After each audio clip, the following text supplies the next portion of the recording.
러시아 본토를 향한 서방의 장거리 미사일 허용이 임박하면서 이를 억제하기 위해서 러시아가 온갖 레드라인을 들먹이면서 핵 위협을 해왔었는데, 정작 이를 과시하기 위해 실시했던 핵 탑재 대륙간 탄도미사일, 그러니까 ICBM 시험 발사가 실패를 하면서 오히려 개망신을 당했습니다. 이는 푸틴의 핵 위협이 별 가능성이 없다는 것을 보여주었다는 점에서 주목할 겁니다. 여기에 대해서 와인타임스가 추적해 봤습니다. 지금 시작합니다.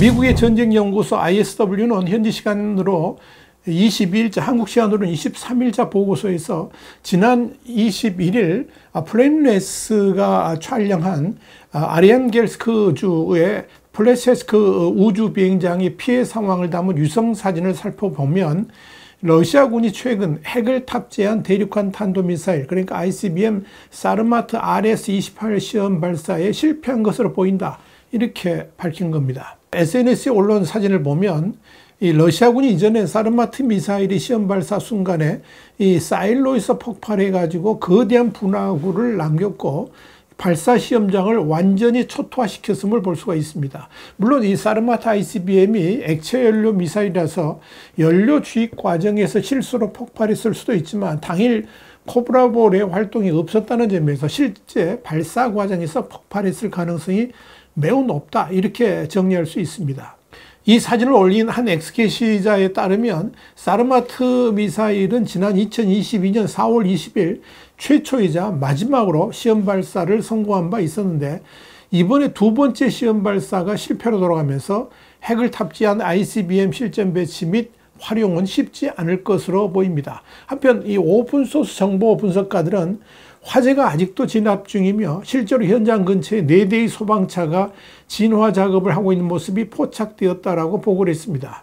이와 관련해서 ISW는 러시아는 사르마트 ICBM이 구소련 시대의 보에보다 ICBM을 대체할 것으로 기대하고 있고, 2014년 러시아와 우크라이나의 전쟁이 시작된 이후에 우크라이나로부터 보에보다 부품을 조달하기로 한 계약이 무산된 이후에 사르마트 개발에 박차를 가했다라고 밝혔습니다.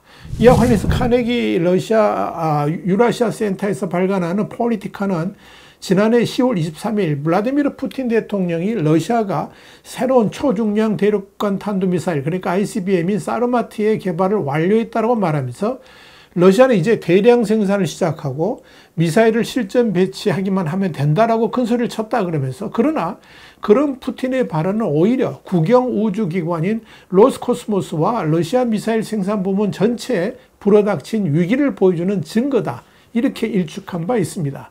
폴리티카는 이어서 사르마트가 대체할 보에보다 ICBM, 보에보다는 나토에서는 사탄이라고 부릅니다. 이 보에보다가 1970년대 처음 도입된 이후에 소련군과 러시아 전략미사일 부대에서 모두 사용되었다 그러면서, 당시 소련은 보에보다를 통해서 크기와 유력면에서 기존의 모든 기록을 경신하며 큰 성과를 거두었지만, 구소련 와해 후에 유일한 문제는 이 미사일이 우크라이나에서 제조되었다는 것이다, 이렇게 짚었습니다. 중요한 것은 미사일의 수명이 15년이기 때문에 소련이 비축했던 미사일은 2007년에 폐기됐어야 했다는 사실입니다. 그래서 지난 2008년 모스크바는 비축 미사일의 수명을 연장하기 위해서 이 미사일들을 생산하던 우크라이나와 협력해 가지고 일부는 성공해서 지난 2013년 보에보다의 시험 발사에 성공한 바 있었습니다. 그러나 그 보에보다도 2022년이면 완전히 퇴역해야 될 상황에 처해 있었습니다. 그러다가 지난 2014년 러시아가 크림반도를 병합하면서 우크라이나로부터 전혀 도움을 받지 못하게 되자 이 보에보다 미사일의 수명 연장도 자연스럽게 파기가 되었고, 그래서 어쩔 수 없이 사르마트 개발에 나서게 된 겁니다. 여기에 대해서 폴리티카는 사르마트는 푸틴이 큰 소리 쳤던 것처럼 개발이 쉽지가 않았다 그러면서, 사르마트는 러시아의 미사일 생산 부문이 얼마나 심각한 위기에 처해 있는지를 극명하게 보여주는 사례다, 이렇게 지적을 했습니다. 폴리티카는 이어서 사르마트의 개발은 거듭된 지원으로 어려움을 겪었다 그러면서, 초기 시험은 2015년에 이루어져서 했지만 2017년에야 이루어졌고, 이 미사일은 2018년에 실전 배치될 예정이었지만 이 역시 계속 미뤄졌다라고 짚었습니다. 그리고 사르마트 실전 배치에 대한 정치적 압박은 2021년에 극적으로 강화됐지만 그 과정을 앞당기는 데는 별다른 도움이 되지 못했다라고 폴리티카는 꼬집었습니다. 폴리티카는 러시아는 당초 2021년에 3차례의 사르마트 시험 발사를 계획했지만 그 계획은 한 차례로 수정된 후에 2022년까지 연기됐고 마침내 2022년 4월에 시험 발사가 이루어졌지만 그 이후에는 발사가 이루어지지 않았다 그러면서 당시 로스코스모스 수장 드미트리 로고진은 두 번째 비행 테스트에서 사르마트를 미세 조정할 것이라고 약속을 했고 4월 발사에 성공한 후에 그해 최소 3번의 추가 테스트를 실시하겠다라고 발표했지만 결국 실패했는데 그 후 2023년 2월에 실시된 사르마트 시험 발사가 실패로 끝났을 가능성이 높다 이렇게 설명했습니다. 이 폴리티카에 따르면 그 시점에서 크렘린은 더 이상 기다릴 수 없다고 판단한 것 같고 미사일은 단 한 번만 성공적으로 테스트되었음에도 불구하고 실전 배치됐습니다. 그리고 지금까지도 이 미사일에 대해서 알려진 바가 많지 않았는데 이번에 또 한 번의 시험 발사가 실패한 것으로 확인된 겁니다. 이런 사실은 푸틴이 얼마나 조급한지 금방 알 수 있습니다. 제대로 성능이 검증되지도 않았는데 서방 진영을 압박하기 위해서 일단 실전 배치했다면서 대대적으로 선전선동까지 했지만 알고 보니까 맹탕이었다는 것이 드러난 겁니다. 여기 대해서 폴리티카는 사르마트 실전 배치는 미사일 생산 역사상 이례적인 일이라 그러면서 보이보다 R-36M은 실전 배치되기 전에 36번의 테스트를 성공적으로 거쳤고 보이보다 R-36M2는 20번의 테스트를 성공적으로 거쳤다는 사실을 언급했습니다.